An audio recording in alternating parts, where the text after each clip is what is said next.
Hello and welcome to Silver Filers. My name's Emily Overton and I'm also known as Records Management Girl. And this is my webinar. Today I've got a very exciting guest. I'm going to say this because I'm just so fangirling right now that I get the opportunity to introduce Professor Lisa Short. And the reason why I've invited Lisa on today is because Silver Filers is all about people who have 25 years experience in the field. And I've learnt so much from Lisa ever since I asked her to come on that she actually has been in information and records management as well as information security and other stuff. So let's get into it. Welcome, Lisa. Or should I say, Thanks, hello, Em. Shorty. Hey, Shorty. Thanks, Em. Pleasure to be here. And look, who the hell would call this the silver filers when you've got 25 years experience? I'm thinking, does that refer to silver being 25 years, or is that just because we're all really old? Anyway, I'll take both. I'm actually 21 years with 25 years experience, and it's the 25 years experience that's important. So I thanks. mean, you'd have been really upset if I'd called it golden filers and then you'd been invited. My hairdresser would have been really upset, yeah, because I go in there and go, I don't want that golden look, I need the white look, so that's all good. Yeah. So Lisa, give us a bit about you, kind of like a synopsis, as it were, about who you are and what, and kind of why you think I've chosen you. And it's not for you Oh, to go ahead. wow. Um, well, to be honest, I see myself as a regional country girl who grew up in an era where women, for example, got married and had babies and stood at the kitchen sink barefoot and pregnant and didn't even have a career. And my life has been an evolution of constant learning and continuing to strive, and technology and education and information and learning has always been sort of part of that. And, I've gotten to where I am now through sheer hard work, lots and lots of courage, and why do I think you've interviewed me? Probably from experience, and I do understand, people hear my experiences more than anything and the wisdom that I've gathered over the years. But I would like to think that I'm considered a friend and a confidant and someone that I'm trusted in the industry. They're really important things to me.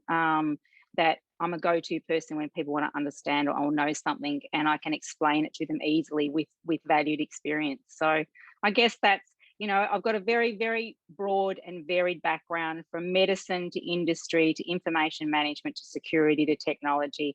And years ago, most people would say that was what was considered a generalist. And if you were a generalist, you couldn't be good at anything. And you know what? That's absolute and utter nonsense.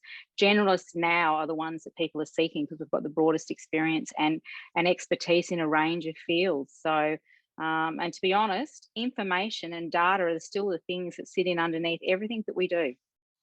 I mean, I couldn't have summed it up any better. I see you as a friend, someone who I've actually met during lockdown. I'm very excited by this because, if you don't mind me saying, you are actually in Australia right now. If you can tell by the Correct. accent, that doesn't necessarily mean you're in Australia at the minute, but it does. You actually are. So I'm very thankful Mm. that we've been able to align our diaries so that we can actually meet on a suitable time zone where you've not been up for 27 hours. Yeah, that's exactly true. So as you all know, I'm not here by choice, but it's just circumstance. And I do work UK hours, and yesterday was like a 27-hour day, so it was a long day because I did actually do a bit of an Australian day as well. So I like to think my background, which is Caerphilly Castle in Wales, and that's just sort of keeps me grounded to being at home in the UK. Well, I for one can't wait until you get back because we have got a bottle of wine with both of our names on it. Absolutely. And I do believe also there is some mankinis and bikinis involved in that. So along with The the less wine. said So, about that, the better, I think. right. Nobody needs Okay. those kind of nightmares. Um,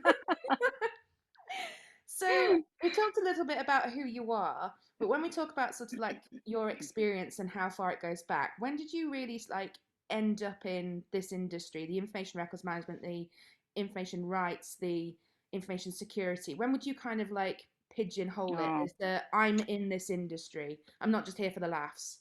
Yeah, I would have said actually, and most people don't actually know this, but my first career after I finished school was actually accounting and financial management, economics management. Um, and I was working for one of the biggest insurance companies and accounting firms doing audit. And of course, so I would actually say that my career in information management actually started then. But also, I think my knowledge and wisdom of the importance of records management came from those very early experiences. And it was actually a company called Lombard. We were working for Lombard Insurance. And what was interesting is that the company that I was working for in Australia, and I was a cadet accountant and, doing university and stuff at the same time. And the financial years were different. And so we used to finish on the 31st of December in Singapore, and the head office for Lombard was there. And we had 7 days as the firm that was appointed to do accounting and financial management for them and audit for them. We had 7 days as an organisation to get the first reports out to the shareholders and the board. And so we worked basically 24 hours a day. And that was my first advent into really corporate record management, and the importance of it, and what it demonstrated in terms of a business and where you went looking for things. And of course, also the risks and the pitfalls of organizations that didn't have good record management. So I'd honestly say that it actually started way back then. And then, of course, I went into education and so forth. And of course, a lot of the work around information management in education, again, people don't actually understand. So in the fintech world and the finance world and the business world, generally management records and records for businesses are kept for about 7 years. In education, it's 30 years. It's the only industry that requires education records to be kept for 30 years. You have to prove under the standards that you keep your records for that long. And so, I went straight from accounting and financial management into education and education management. Here I am, I'm looking at an industry. Was How do that you prove that you can keep records for 30 years? was that in the UK? No, it's everywhere, globally.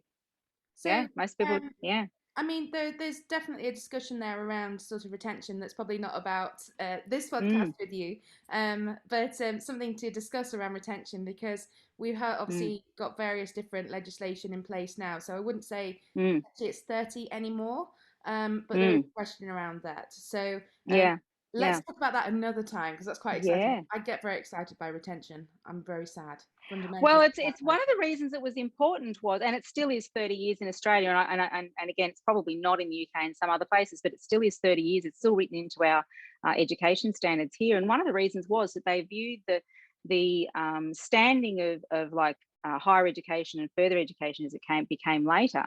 That if a student, for example, wanted to go back and get a transcript and understand their skill sets, that they had to be able to go back to those universities, and even if that college or university didn't exist, they actually had to shift those records to the new institution, or as we know, they turned from physical to microfiche and then digital over the years. But it was about retention. It was about importance for the end user and the end customer being able to access those records, and it meant that there was a certain ownership and accountability and responsibility that was enshrined in the practices that we did and everything we did. So it was super important. I mean, that's really quite something to kind of think back.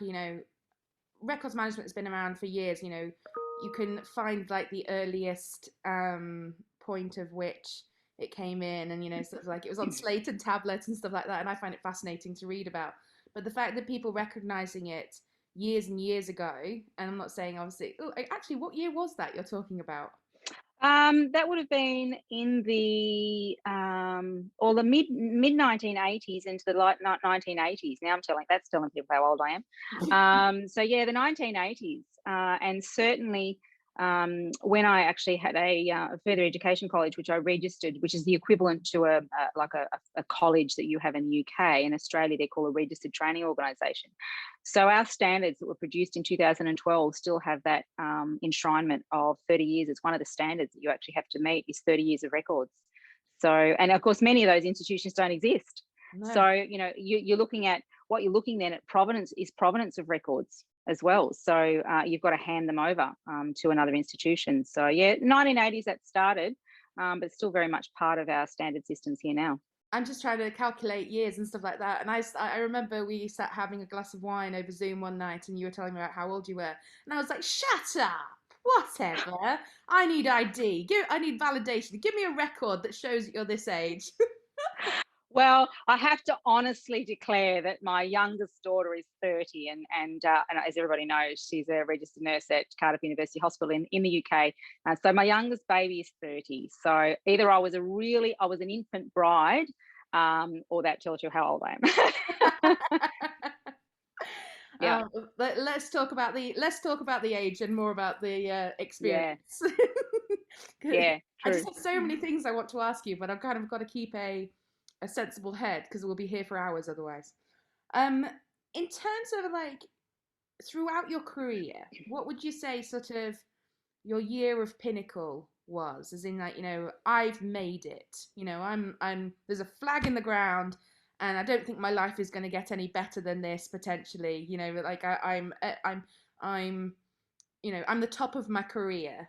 Um, if you really Yeah. had to kind of pick a day, a There's year. probably a couple in that actually.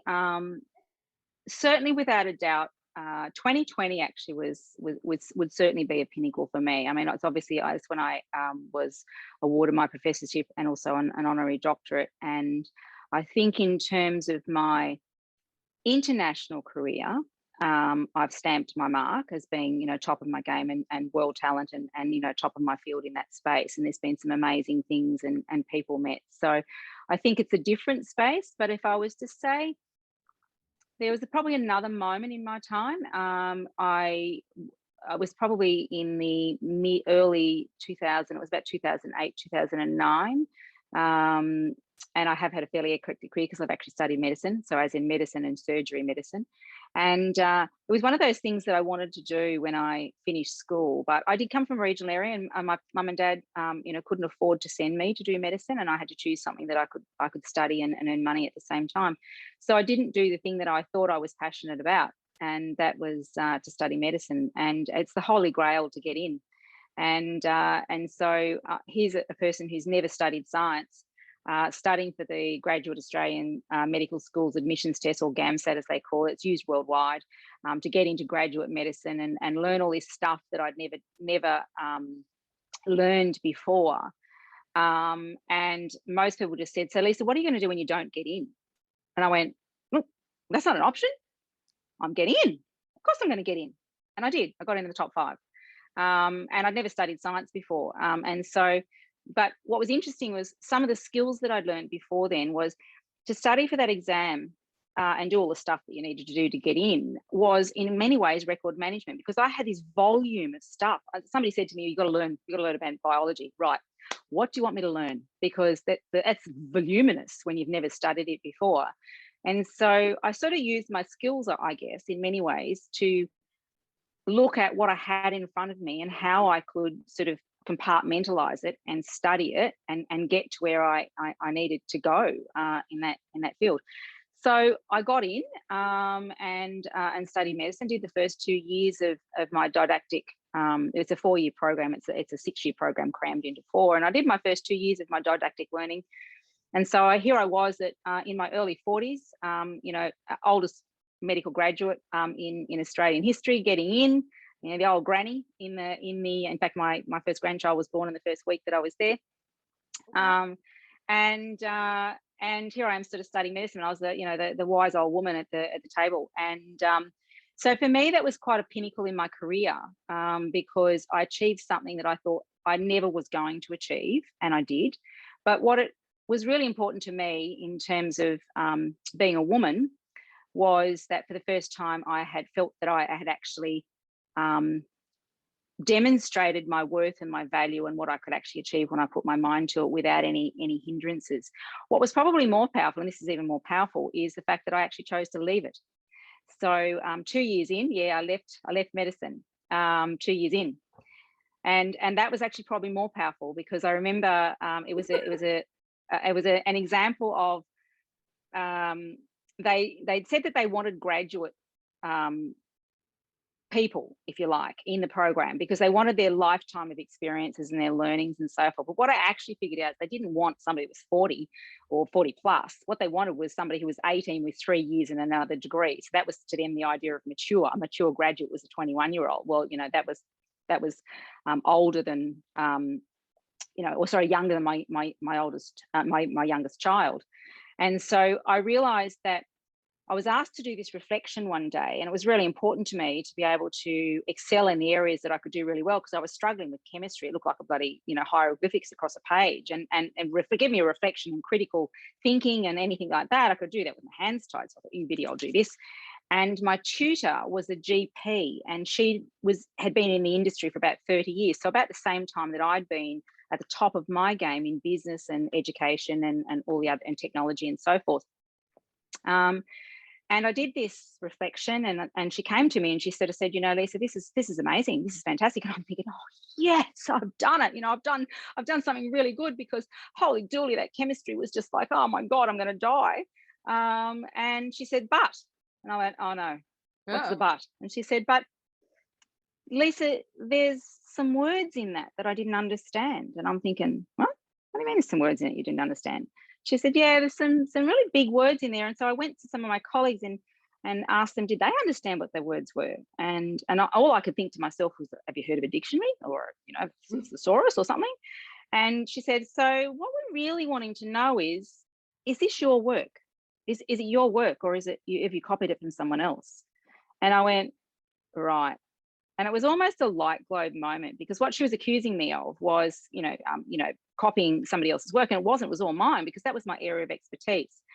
And I'd sort of been sort of hesitant about where I was going, because I recognized that at that point I wasn't valuing the wealth of experience that I had before then. I really loved medicine, but it was going to take me 20 or 30 years to get back to where I was and to be able to be really valuable in the industry. So that was the day that I actually decided to leave medicine and to use my passions for health and education, technology and all of those things, and package it up in a different way, value my experiences and so forth. And again, it actually goes back to records and all the stuff that I knew to put it together. So that was the day that I went to my cohort, and they actually threw a Where's Wally party for me, as you would, because you're tiny and you put big glasses on, to say goodbye to me. And they said, Lisa, no one ever leaves medicine. Once they get in, it's the holy grail. And I said, well, guess what? I've got the power to be able to do that, and the courage to be able to do it. Say, it's not for me. I'm actually going to use my knowledge and my skills and take what I've learned and use it in industry. And that's what I did. And that's really where my career in technology and business improvement and innovation and entrepreneurship really started. I knew that I just had to use my wealth of experience at that point in a different way, and I did. So 2 parts last year, and because I think 2012 was that real pivotal moment for me to be able to actually say, you know what I've learned and my experiences is valuable. And so for me, that was a really big thing. And then I would say certainly last year and moving forward internationally, to be at the best top of your field is pretty extraordinary, particularly doing something like through a pandemic and doing everything the hardest way that you possibly can is pretty amazing. And in a completely different time zone as well, pretty much. Correct. Yeah, there's days where I've gone, I don't know how I'm going to do this. I just don't, I'm so tired. I don't know how to do it. And, I'm so grateful for all the team that I've met, all the people that, yourself and all the team that I have met. And it has been amazing. So it's, without a doubt, 2020 has been a very incredible year for me internationally. And I often do talk about this, but one of the things that the pandemic and certainly digitization and digital transformation has taught us is how well connected we can be. And it takes effort. And that's the thing. It takes a lot of work and effort to really truly connect digitally. But it's been great. It's been a fantastic year. So that's just, you've blown my mind, Lisa, because you're like, obviously I've learned so much more just talking to you here now than I already knew. And I thought I knew a lot about you already. Yeah. That's amazing. Now, I do like to reflect. So one of the key things about this kind of webinar is about encouraging new people into the profession, and the pitfalls, and not everything is always rosy. So I kind of want to cast your mind on what was like your worst mistake, or kind of your like oh yeah oh yes there is one. You never make it again. And I, at the time, had a business with my ex-husband, and we had just shifted all our stock inventory onto a digital system. And at the time, we were doing, it was quite interesting because we had a medical supply company, and we actually had a manufacturing license to build pre-hospital medical equipment and so forth. So we had hundreds and hundreds of thousands of items of inventory. And at the time, we also had just the introduction in Australia of what was called the GST, or the same as the VAT. It's exactly the same as VAT tax, just a different name. And so I had this jolly great spreadsheet, you know, with everything on there, with a million columns and all this information. And yeah, I love spreadsheets. Excel, you know, I just dream about spreadsheets. And so, you know, I had all this great stuff, and I had all these files connected and all of that sort of stuff. And what I didn't have was, I had it all digital. And what I didn't do was do a backup of all my records. It was the first and the only time you ever make that mistake, where you don't have a backup. And you've always been going to get around to it. You're going to get around to it. You know, it was in the era of where you hugged your server when you went any day. We went in cloud, so we had this big server, and you used to go in and just about, you know, hug it and go, oh my God, I love you. And there's a little backup battery, and everything was fine, except the server failed. And I didn't have an external backup. And I just about cried, because I thought, oh my God, I've just done 2 months worth of work, and we were about to go live to the system, etc., and we couldn't, because it was all, you know, lost, and I had to do it all again. And my heart hurts for you right now. Like, you never make that mistake ever again. It's one of those learning curves. I feel like your server would have had a name. Like, I don't know. I've got images of like Castaway Wilson kind of. It was probably more like, can't repeat those words.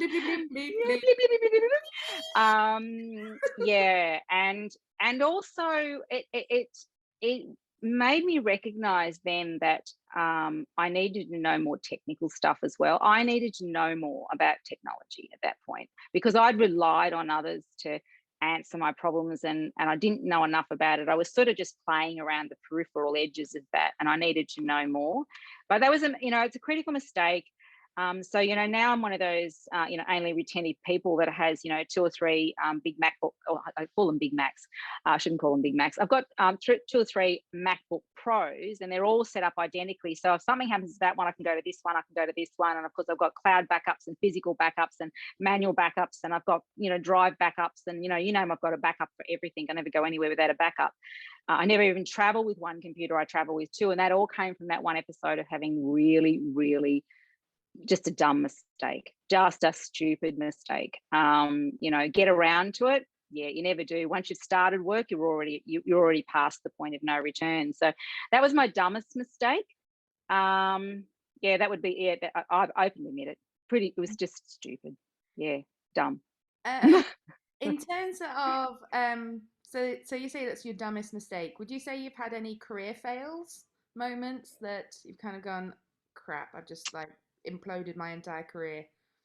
Oh yeah, I do. Yeah, it has. And interestingly enough, it comes back to records yet again. It's going to come back to blockchain too. This one I struggled to get through without crying, because it's fairly recent, and it did impact me incredibly. So I lost everything. So you don't have to talk about it if you don't want to. No, I do, because I actually stood on the stage. I actually in 2019 was asked to lead the Nobel Peace Laureate Summit with a digital transformation technology program. And I mentored 7 of the Nobel Peace Laureates to develop technology.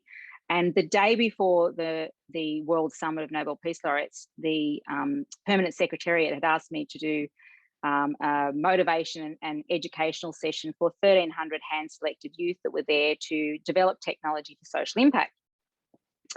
And I'd said to the Secretariat, you know, what do you want me to talk about? And they went, well, the idea is it's about social impact, and we want to talk about technology for peace. And they don't just mean peace as in war and peace. They mean it in terms of harmony in the world and people being altruistic and doing the right things. And I said, well, actually, I'd like to tell a story.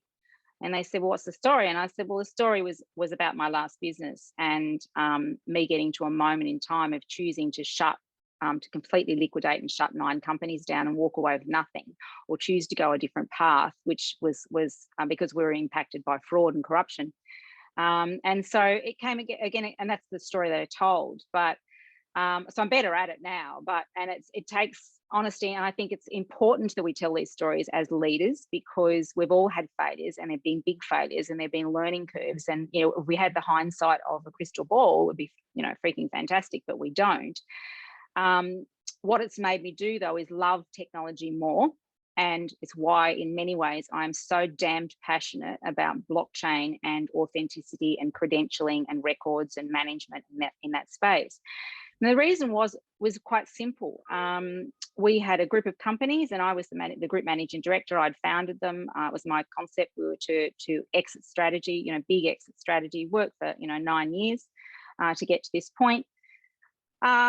And we had gotten to the point where it was too onerous a task for me. And I just happened to say that I won't go past. I had I call it a navel gazing moment, and said, I can't continue at this pace. I need to make sure that I've got an accounting team and a legal team and a permanently retained a legal counsel to be able to go to sort through all my challenges and all my problems as I came. Because every day there was one. It's just business, and every day you're faced with a challenge. And that's quite important to note to people who are listening. Every day you're faced with a challenge, and it's dealing with that and how you deal with it. What makes you the person that you are? Yeah, there's not a day. There wouldn't have been a day in business that you're not faced, particularly as a leader in a business. And the higher you get up towards the top of the pinnacle of the pyramid. In what are you doing? The challenges just get bigger and probably more onerous, but they're still there. There's still the things that keep you awake at night. And for me, it was, we're going into an investment round. We were about to settle and exit a company. We had a $15.5 million exit strategy on one of the companies and so forth. And it was too much for me. It was not my area of expertise. So I went out to get a legal representative to take that role over. Now, yes, I had amazing records, man. I had actuarial spreadsheets, and, I created management systems for record systems. So if you ask me where my records were, here they all are. 9 companies in Australia. That meant that you probably had, for each company, maybe 100 things that were mandatory compliance things that you had to keep a track on, which, spreadsheet records, good records, and so forth. And I handed that all over to somebody that I thought was a lawyer. Now, I did the due diligence and so forth. I went to the records to finding out, whether they had all the right things and, tick boxes and so forth, and all the stuff that you do. Everything seemed fine. The board was all fine. Everything was happy about that. My defining moment was about 12 months later, when we started getting bills from what's called the Australian Securities Investment Commission in Australia for fines for being late for compliance stuff. And I'm thinking, that can't be, why, how can that possibly be? Because here's a spreadsheet, and all you got to do is, tick the boxes and make sure it's all done, and I've done all the work for you, and it's all here.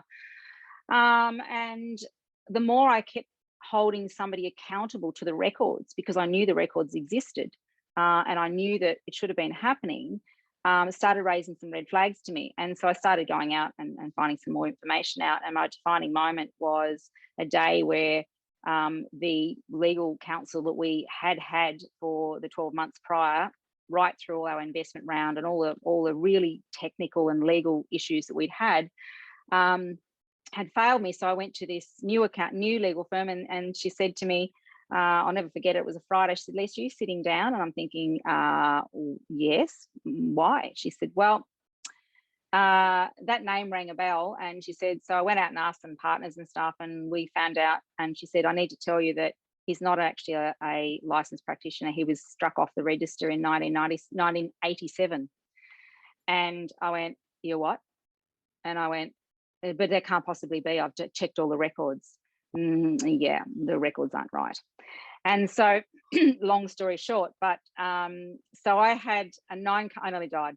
I had 9 companies, had a bit of a meltdown, and thought, what am I going to do? Because Pretty much everything that we'd done, not any was actually had been prepared by a lawyer, and all of the credentials weren't there, and yet I'd done everything that was there. We had the records, but obviously the records that were the critical ones had failed. Had that register been a blockchain enabled, immutably recorded record of that person's credentials and history, it would never have happened. But it was corruption and fraud. We understand that. And so those records could disappear. So records can disappear, and that can have a massive impact on a business. So in terms of that, for me, that would be the most heart-wrenching moment. I'm trying to I check did myself right now, like, yeah, oh my so that God, that's choose. I had to make a choice. I had to make a choice between of what to do, and we didn't have any choice other than to put them in the hands of administrators and shut it down, because nothing we'd done was legal, and I was looking at an onerous legal task to try and rectify the challenges that we had. So that was heart-wrenching for me. It was really tough because I'd invested everything. I had to walk away with nothing. And I knew that all the shareholders were going to have to do the same thing. We all agreed. We all agreed that on the end what we were going to do, the strategies, but I had to make the decision and pull the plug. Basically, it's a bit like going into a hospital when somebody's on that respirator and you've got to pull the plug, and you sit there and think, God, can I do this? Can I do this? And I just pulled it, and the repercussions have been pretty hideous. But the ultimate thing about that is still records, and I still go back, and I know the importance of it and the understanding of it. And that's why in many ways a lot of people actually don't know why I'm so passionate about the immutability and the ability for blockchain technologies to change record management forever. It's not about cryptocurrencies and making lots of money. It's about the efficiency gains and the ability for business to actually do better, and for us to be a much better place to live and work. And all I can think of, and I say this so many times, if that individual's records were immutably recorded on a ledger that could not have been changed or removed, and when I went to check it, I would have known, but I didn't because it wasn't there. And so, having good records it's not just a nice to have, it's a critical thing to have. And so that for me that moment was my most without a doubt my most profound moment of when I immersed into the world of digital technology, cybersecurity, infosec, blockchain, what year was etc. that? 2000 and end of 2017, beginning of 2018. And we'd actually just developed a smart contracted system and a huge, I knew about blockchain and all that sort of stuff, but what I didn't really appreciate so much then was the impact of this technology on business for record management, and the flow-on effect for it. That assets can be traced and stuff. Blockchain is one of those things that really I don't understand it, and that's for another conversation. Yeah. I would really like Yeah. to invite you to speak at for an IRMS event at some point about blockchain and the impact on records management, because I'm just going to put my paws up to go, I don't understand it. I don't get it. Someone explain it to me that's not me. Well, I think this is the important thing, is that in fact I just finished doing a forward for a book, and it's about all the lexicon and the language around this technology. And I go, we've got to simplify this because it is a new language, and we've got to cut through the nonsense that's there, and we've got to talk about it in terms that people can understand. And so it doesn't matter you don't have to know how to code the damn thing. You don't have to know any of that. What you do have to know is what it can do for you. And that's the importance of this in terms of, if you're looking at record management, records become an asset. And this is the assets, records are assets. If you can, and people think, oh, you must be going crazy, Lisa. No, I'm not. Because, the flow on impact is, if you've got a voracious set of records that become an asset as a business, e.g. a small business, for example, you can convert that asset to something that you can borrow money against to raise capital and to continue to grow and all sorts of other things. And you can use it as a record to, do lots of things. And so there's a flow-on effect for it. And really, if you cut through all the nonsense, a blockchain is just one big decentralized, immutable ledger where everything that goes on it has to be agreed by, more than one I person. definitely want to learn more about this, but I have to say is that this is Mm, about you. I kind of want to focus yeah, back on you because you're that's all right. amazing. So let's pick up a couple of other questions. Um, just going on like your worst mistake, how did you bounce back on that? Like, how did you pick yourself up and dust yourself off? Because that's Yeah, yeah. the only thing. My best friend said to me, I was actually when I decided to move to London, as you do. So it was, I often use the language that I didn't fit in Australia because I was innovative, and we have a gender issue in Australia. We very much, we're way down the list in terms of gender parity and gender equity. And the higher you got the food chain, the harder it is. And I've always said that I'm too innovative. I'm sort of 10 years ahead of the curve in my thinking and thought leadership and so forth. So I sort of said I had a ticket to go to London, and my friend David said to me, "Lise, you just got to go." And I said, "I don't think I can. I don't know." And he said, "Yeah, you can. You can go. Just go. Just go." And my daughter was there, of course, and so I arrived there, with my 80 kilos of luggage, and said, "Hi, honey, I'm here." And Your mum right there on and the doorstep, right? yeah. Hi, mate. Hi, she moved to the other side of the world, as she would say, to get away from me. And I turned up and go, "I'm here, darling, and I'm here to stay." And she just about was mortified, by the way. The first three days, she kept saying, "Mum, how long are you staying?" "Oh, you're talking about this time? I'm only staying a few days this time, but I'll be back in 3 weeks' time, and then I'll be back another." So it's okay. But yeah. Networking, courage. We underestimate our ability to have resilience and courage as leaders. Every time you say the Yeah. word courage, I'm thinking of RuPaul, kind of courage, uniqueness, nerve, and talent. Yeah.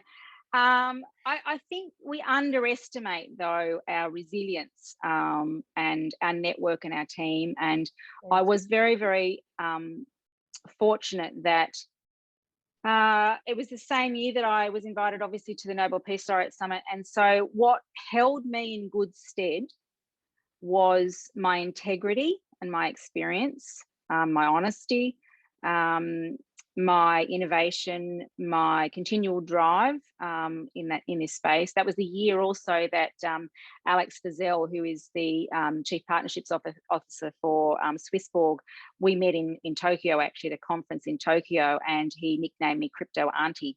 And knowing it was actually quite ironical because he was going to call me Crypto Granny, and I said, "No, let's don't go there. Don't go Crypto Granny. Crypto Auntie. Yeah, Crypto Auntie's fine."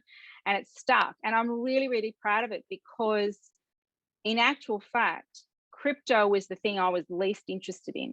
Although it has evolved now that it's about financial inclusion, so it's very important. But for me, it was a sign of acceptance and the value and my standing of having great friends and a great community to support me, and to give me opportunities to re-network. I had to recreate a new network, shift my life from one side of the world to the other, and but these are the core values that hold us together.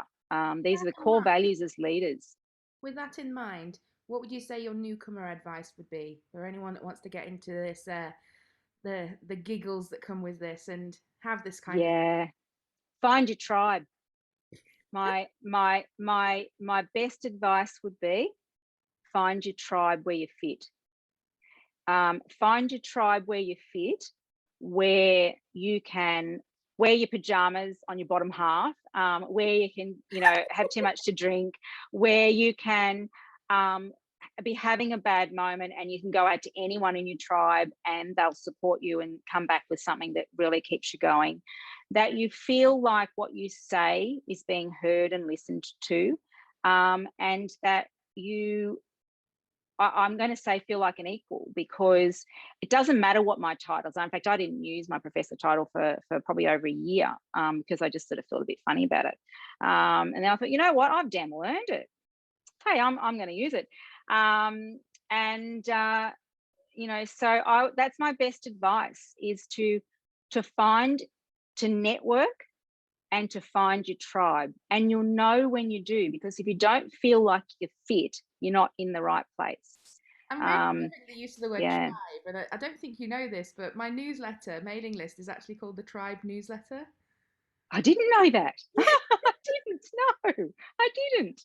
There you go. So, and it's a genuine thing, and you'll know, it's a feeling that you get from within, where, which is why I find, I mean, I've just about to sign, be involved in a big project based out of the UK, and it was a memorable moment when the person who sought me out said, "Lisa, I see us," and it's a big entity, it's a big international entity, saying that we feel like we're your apprentice. And I've got another colleague that says the same thing, and I go, "Oh, what? Don't be silly." And but it was a really comfortable thing to be in. And so for the first time, when I finished school, I was obviously academically bright. And so I was just born that way. I didn't ask to be that way. I was born that way. And so for years and years, I played it down that, I don't have this skills and ability, and I can't do all this stuff, or I don't want people to know that I can do it. And now I just own it.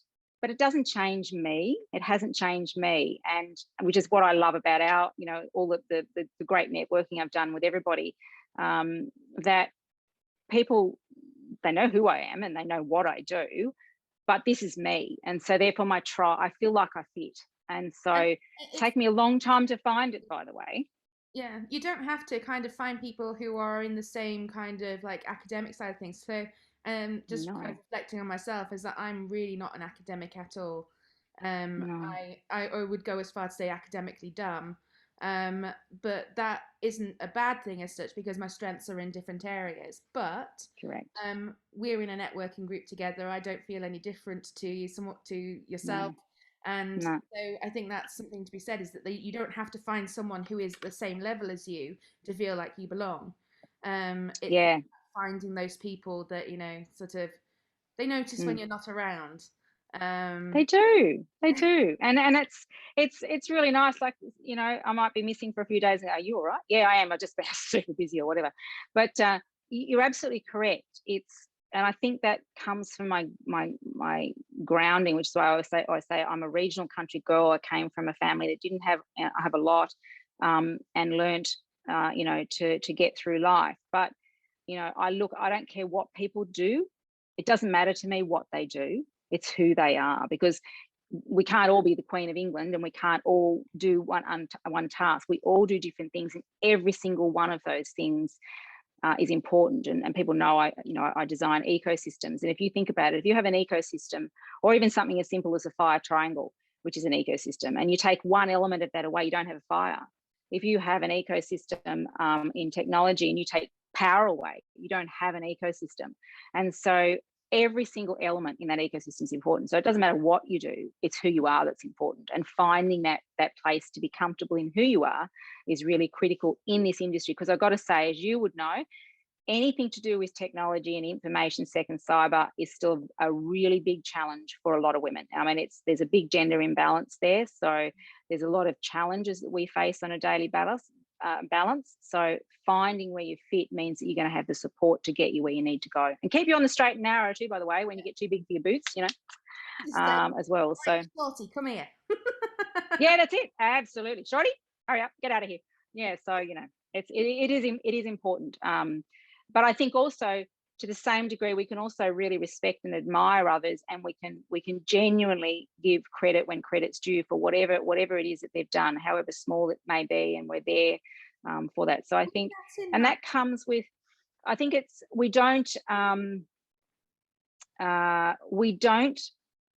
teach people how to network and the value of networking. And I don't mean just connecting on LinkedIn, and the minute you connect in, you try and sell somebody a product.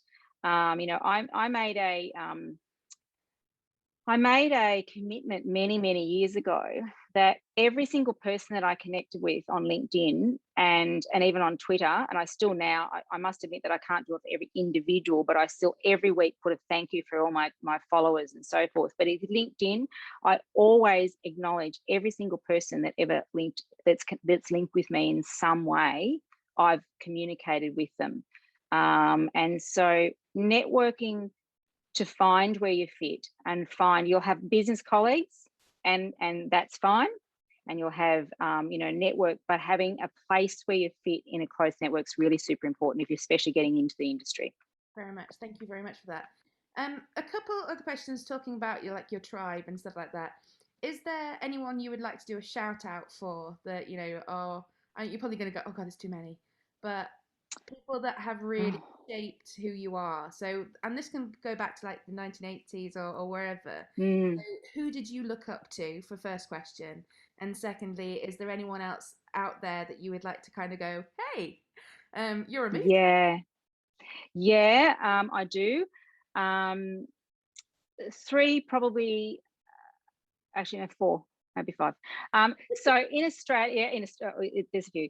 So just at different stages. So where I am now at the moment, my girlfriend Shelley Barlow, she's just an extraordinary young woman, and she doesn't actually see how extraordinary she is, because I look up to her because she's been, a single mum. She's raised her daughter on her own, and she's done an amazing, always had really great jobs, and she's always been there to support me on my darkest days. She's the one that's texting me going, Lise, you can do this, you're amazing, etc. So she's just absolutely extraordinary, and she's, incredible too. I can never forget where I came from. So my one of the girls that I went to school with, she lives in Canada actually, Robin, and we've been friends since we were 3 years of age. And she's one of those people that you might not speak to for 6 months, but you can pick up the phone the next day and we just chatter on, and it's like that. And she's been my rock my whole life. And probably in my latter part of my career would be, I call him my bestie, David Allen. He's been the person who's kept me grounded and supported me through some incredible moments in business as well, because what's interesting is it's one of those neurodivergent and neurodiversity conversations. So David is one of those people that taught me how to take emotion out of words and business and be able to see people in a different way. So he's the one that he's my go-to. And I still to this day don't send a contract away without sending it to him and saying, can you run your eyes over this? Have I missed anything? He's the one, actually, he's got the plug. If anything ever happened to me, he's got the plug. He'll pull the plug. I really trust him. He's got the plug. He has said that he's booked me into every aged care facility in the entire world as well. And what have you, but he's got the plug. And certainly in my career in the UK, I'm forever grateful. The other half, people think P&L stands for profit and loss. It doesn't. It stands for Philip and Lisa. So Philip Ingram, we sort of think alike, and he's my business partner over there, and so we sort of clicked, and we think alike, but we think differently, and we have different pathways, and we work super well together. I've been amazing, incredibly welcoming and connecting me into networks, and also Dean Armstrong QC, who I've been doing a lot of work with, and to win the Sing. So there's been a whole group, and of course that there's too many in my network group. So obviously Lisa Forte and Lisa Ventura and so forth, but there's been certain elements, and every one of them though is very different. So when I come back to, which is actually the very reason that I was actually in Australia, I was just 3 weeks to see people. And I can't forget, it's very important to remember where you came from. I've still got a friend that was one of my teachers at school. He was my debating teacher actually. And we're still connected on Facebook, and he and also my music teacher. And they're both just incredibly proud of this person that came from regional country school, it was ducks of the school and so forth. And they see me, at the World Summit of the Nobel Peace Laureates or whatever, but I'm grounded because I can't forget them, because that's where I got a lot of my grounding from. So, yeah.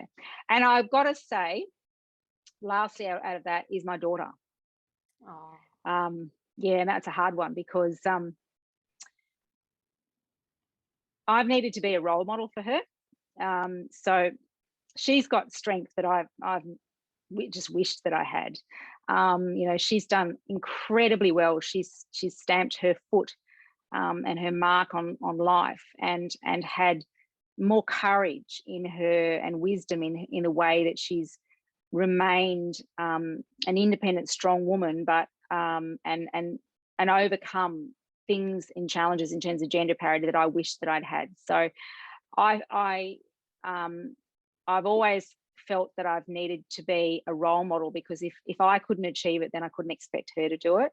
And so I sort of reversed a little bit now in many ways, because I look up to her as well. She's just an incredible young woman. So you always know as a mum that you've done okay when your daughter doesn't need you anymore. And so she doesn't need me, she wants me. There's a difference. And so I think that is incredible, because I think as a mum, and knowing as an incredible advocate I am for gender parity, that my daughter has just got strength that I wish I'd had at her age, and she's incredible. So I love her to death. Trying not to burst into tears sat here, because I don't know if you know, I lost my mum when I was 21. No, I didn't. And I'd like to think that my mum would be in the same position as you about me, as you are to your daughter. So there's those kind of things that kind of like, oh, don't cry. Ooh, don't cry. It's okay. Actually, you know what? I'm actually okay about crying now. I never used to be. We've lost your camera. You're back on. Oh no, it's back. It just did a sorry. I never used to be okay about crying. I try to be strong all the time, but now I don't. I go, you know what? It's part of who I am. I might be an academic, and I might be really good at what I do, and I might be really strong, and I might be all this, but I'm still also very emotional. I wear emotions on my sleeve, and I'm really proud of that too, because it means that you've still got humility. People see as, but I get the feeling it's both you and I as like very strong people and very confident in what we do. But I cry like a leaky colander, like, or like sort of Me too. It just pours out of me, and it's just like, oh, I wish I could stop crying.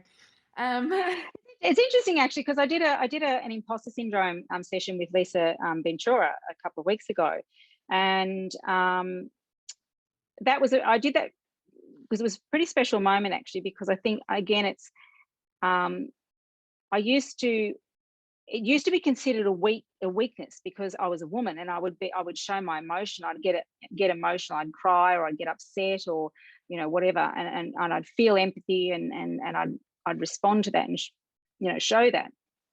And I did the imposter syndrome with Lisa, and it's not a lifelong condition. It's a moment in time where you do question your ability and your capacities, and all of those things. You do those things, but what's important is that we still need to show our original self. We need to be able to show that there are times for me that I might look really confident, but I've got a knot inside. I've got this.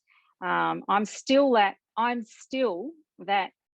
17-year-old girl who was struggling at HSC level at school, being bright and academic, and having to be, liked and do the perfect presentation and what have you. So I'm still that same person. So when I do something, I do it really well, but I'm not a knot inside. So people see one thing on the outside, but it means on the inside you're something else.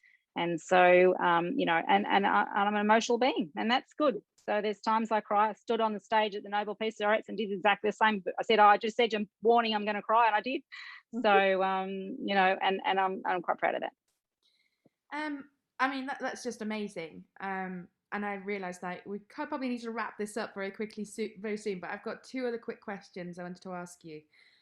Do you have any kinds of books or anything that you would recommend people to read about what you do that are kind of like the Bible of what, that you can point to and go, that you need to read that? God, I'm terrible. I'm terrible with books, because I used to read a lot, and I hardly read anymore. I mean, you could say that go and buy. I've just authored my own book, so that's the Blockchain for Success, and it's an edited book. So I've written 2 chapters in that. Could you just say that a bit clearer? Because that was just like what I could say. I want you to say that. Shout it out about it. Shout it loud. Yeah. Just so the book is called Blockchain for Success, and it's got its chapters in it are on success, innovation, and other chapters. And it's an edited book. I've written one chapter myself, and I've co-authored with another company. It's out on Waterstones. You can send the link, and you can see it on my. You'll see it. It's tagged on my Twitter profile at the moment as well. And the reason I really enjoy that book is that the chapter that I wrote was around education about blockchain and the impact for it. So that was why it was so important. But in terms of motivational books, actually, you laugh at this. I'm going to say no.